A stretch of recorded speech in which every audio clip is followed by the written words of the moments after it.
directing, producing. I don't really like coming up and reading and stuff, but I'm just going to talk. I'm going to read a little bit from chapter 5 when I went to Los Angeles, but I want to sort of catch you up on where I was and how I got there. So, like when I was 15 years old, I stayed home from school for 3 weeks and I wrote my first book. And when people would phone and say, why isn't she at school, I'd pretend I was my mother, and I would say, and it was this amazing thing that I did, and I thought, boy, this is it, I'm gonna, But I knew then, what I forgot for a long time is that I didn't want to be the character in someone else's story, I wanted to be the storyteller. That's what I always knew. So I started telling stories, and some of them are even true, and I've always been the family storyteller, the recorder, the one who remembers everything, and some of them I tried to turn them in. Most of them I tried to turn into funny stories. I didn't tell the really sad stories until I got older and could sort of deal with it. We grew up in a lot of poverty. I went to 12 schools in 12 years and lived in 3 different provinces. We're always moving like gypsies in the night, just getting the old Packard and away we go. And Dad was always running from something or escaping from someone. And I didn't really know what was going on most of the time. Life was pretty unstable, food was pretty scarce, but I had my role, and that was my role as a storyteller. I became brave, even brazen. I got stronger and prouder of my stories. They became more than me. And after high school, I got a job at BC Hydro, and I was making like $4 an hour. All my friends were waitresses, and they're making $1 an hour, so I was pretty happy. I had a really good job. I was stamping invoices in the accounts payable department with a big rubber stamp, all day long. I still have a big muscle in my right arm. And but after about 1.5 years,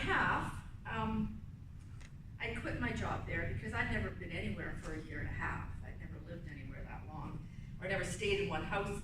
And I started going to peace marches and the love-ins, and I became kind of a feminist. And I actually did burn my bra in a garbage can in the backyard. And that was the reason I quit, actually, because my boss called me one day and told me I could not continue to work in the office unless I put a bra on or go to church or both. So I thought it was easier to quit because I wasn't going to put a bra back on. So I did later. You have to when you get old. Anyway, so I went to Terrace. I left. I went to Terrace, and I got a job at Scotland Hot Springs on the switchboard, kind of like Lily Tomlin, it was on the switchboard with the little pull pigs that come out and everything.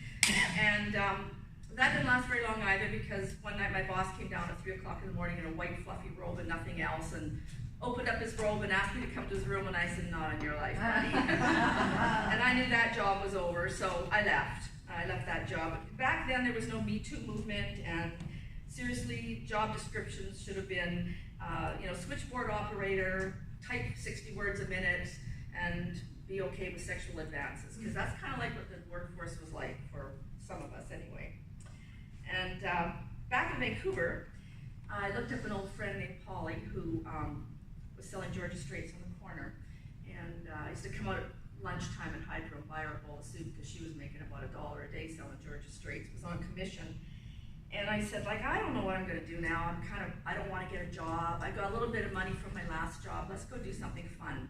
So we went to the Retinal Circus a lot. And actually, the person who introduced me to the Retinal Circus is here, which is Cece. She's the first person who took me there when I was still wearing plasticky shoes and I dressed her in my clothes. Yeah, she had to dress me up because I did not look the part back then.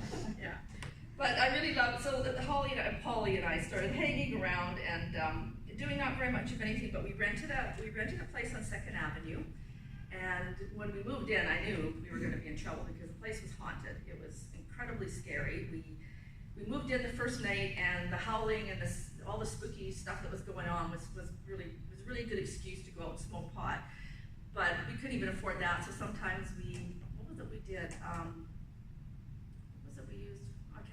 Oh, we did the banana skins. Nutmeg. Oh, we smoked nutmeg. Yeah, we rolled up nutmeg, put nutmeg into a pipe. That's right, thanks, Dave. Anyway, so Holly and I were hanging out there, and one night the phone rang, because the first thing a girl had to do back then was install the landline, because we didn't have cell phones, so, we had to have connection in case somebody wanted to ask us out. And And Dave and I had been going out, but I dumped him. And I was in love with someone else. His name was Ronnie Alvarez. He was an American from California, and he'd been to Vietnam twice. He'd been married 3 times.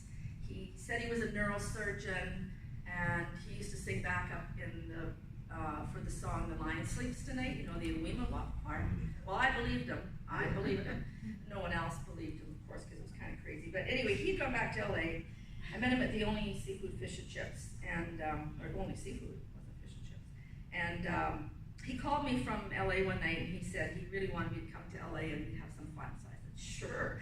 So I hung up the phone and I said to Polly, we're going on a road trip. So we took off, we left, we started hitchhiking. Somehow we ended up in Sacramento, which I don't think we knew how to read a map because we shouldn't have gone to Sacramento, but we did. And we had, I don't know, maybe a couple of dollars left. So we bought some ice cream cones and we were sitting on a bench, didn't know what we were gonna do, and this guy pulled up in this Jeep, and his name was Bear, as they told us as he got out. He had masses of hair, and he was a scientist, and he was going out in the desert to study some strange lizard. And Holly believed him, I didn't. But he said, we said, well, we have to get to LA. So he said, well, I got some friends out in Folsom. You can come out there and spend the night. The only thing I knew about Folsom was from the Johnny Cash song, stuck in Folsom prison, so I was kind of scared. But we got in and we went out there, and there was this great big compound, and it was all surrounded by cement, and there was a bunch of hippie kind of people there, and lots of pigs and chickens and stuff running around. And we went into the kitchen, and there were 3 women in there, and Rain, Storm, and something like that. They were all weather names. And so Sunshine, yeah. So they left me there. Holly and Bear just disappeared. I didn't see them again until the next day. So the next morning, Polly came in and she said, I'm going to go out to the desert with Bear, and I'm not going to go with you to Los Angeles. So Bear gave me the money for the bus. Holly promised that she would meet up with me on Monday night at 7 o'clock. I was supposed to sit at the phone booth, for at least a couple of weeks, and then she'd phone me when she was coming. So this was the plan. I was going to be at the phone booth every Monday night until Polly phoned.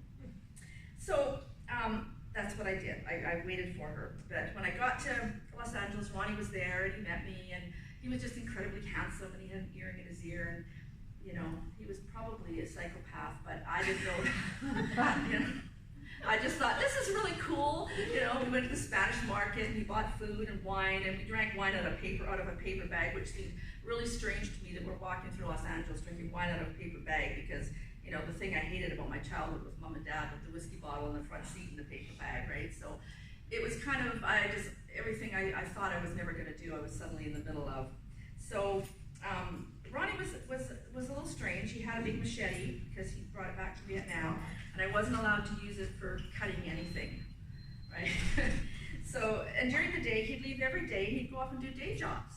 And one night he came home with really bloody jeans, and he told me he was slaughtering chickens, and I thought, slaughtering chickens in the middle of Los Angeles? I wasn't so sure about that, but I was just kind of in this strange place where I was kind of like a captive almost. I couldn't leave, I didn't have any money, and he was like everything, I went to the Spanish market every day, and I bought food, and I came home and cooked up the food for him.